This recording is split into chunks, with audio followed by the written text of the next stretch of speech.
ডিসেম্বরে নির্বাচনের বিষয়ে বিএনপির অবস্থান স্পষ্ট বলে জানিয়েছেন বিএনপির অর্থনৈতিক বিষয়ক সম্পাদক খালেদ হোসেন মাহমুদ শ্যামল। শনিবার সকাল ৮টায় জেলা শহরের কাজীপাড়া কেন্দ্রীয় ঈদগাহ মাঠে নামাজ শেষে সাংবাদিকদের এক প্রশ্নের জবাবে একথা জানান তিনি। নির্বাচন নিয়ে প্রধান উপদেষ্টার বক্তব্যে জাতির প্রত্যাশা পূরণ হয়নি উল্লেখ করে তিনি আরো বলেন, এখনো পর্যন্ত ডিসেম্বরে নির্বাচন নিয়ে আমাদের অবস্থান স্পষ্ট। বিএনপির নেতা বলেন, শুধু একটি দল ডিসেম্বরে নির্বাচন চায়, প্রধান উপদেষ্টার ব্যাখ্যাটি ভুল। বিএনপির সঙ্গে ৩৬টি দল আছে যারা ডিসেম্বরের মধ্যে নির্বাচন চায়।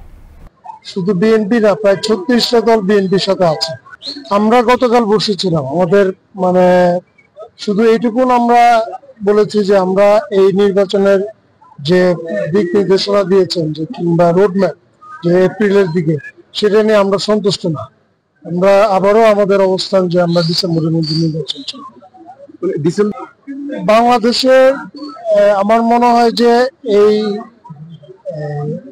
সংস্কারের যে প্রক্রিয়াটা বিগত ৫ই আগস্ট থেকে আজকে আগামী ডিসেম্বর, এটা একটা লম্বা সময়, প্রায় 15 মাস 16 মাস।